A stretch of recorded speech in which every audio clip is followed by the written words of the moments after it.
আসসালামু আলাইকুম রহমতুল্লাহি ওয়া আশা করি তোমরা সবাই ভালো আছো। আজ আমরা পবিত্র কালামুল্লাহ শরীফ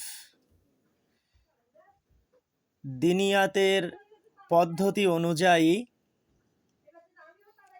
পড়ার শুভ সূচনা করব ইনশাআল্লাহ। তো এই কিতাবের প্রথম যে অংশটা আছে সেটা হচ্ছে নুরানি কায়দা। তোমরা দেখতে পাচ্ছ নুরানি কায়দা। এখন নুরানি কায়দা পড়ার আগে আমাদেরকে জানতে হবে যে কায়দা কাকে বলে। অর্থাৎ কোরআন পড়তে গেলে আমাদের কায়দা জানা জরুরি। যদি আমরা সেই কায়দাগুলো সুন্দরভাবে না জানি তাহলে কোরআন পড়া সঠিক বা শুদ্ধ হবে না। তাই সর্বপ্রথম কায়দা কি এই বিষয়ে আমাদেরকে জেনে নিতে হবে। সবাই দেখতে পাচ্ছ যে এখানে কায়দার সংজ্ঞা দেওয়া আছে। যে পুস্তকে কোরআন পড়ার নিয়ম নীতি বর্ণনা করা হয় তাকে কায়দা বলে। তাহলে এটা আমাদের মুখস্থ করে নিতে হবে। যে পুস্তকে কোরআন পড়ার নিয়ম নীতি বর্ণনা করা হয় তাকে কায়দা বলে।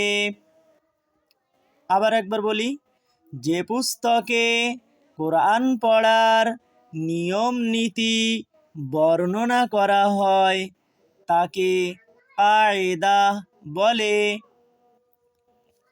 এবার শুনে নিই কোরআন পড়ার গুরুত্ব কি।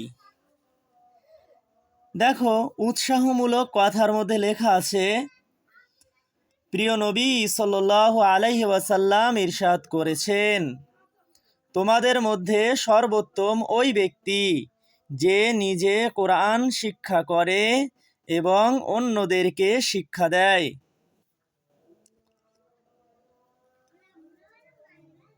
এছাড়া প্রিয় নবী সাল্লাল্লাহু আলাইহি ওয়াসাল্লাম বলেছেন, যে ব্যক্তি কোরআন শরীফের একটি অক্ষর পড়ল তার জন্য একটি নেকি আর একটি নেকির সওয়াব ও প্রতিদান 10 নেকির সমতুল্য।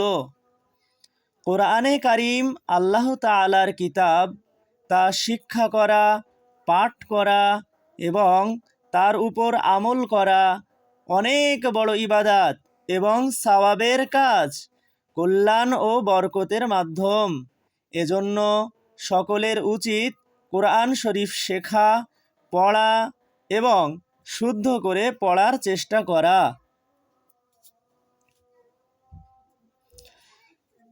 এখান থেকে তোমাদের বেশ কয়েকটা প্রশ্ন হতে পারে। যেমন, সমস্ত মানুষের মধ্যে সর্বোত্তম মানুষ বা ব্যক্তি কে? যেটা নবী সাল্লাল্লাহু আলাইহি ওয়াসাল্লাম বলেছেন। তাহলে তার উত্তর হবে,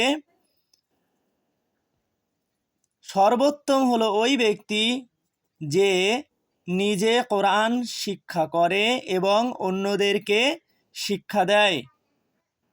এরপরে আরও একটা প্রশ্ন হতে পারে, সেটা হলো, কোরআন শরীফ পড়লে এক একটি অক্ষরের বিনিময়ে কটি করে সওয়াব পাওয়া যায়? এর উত্তর হবে 10টি।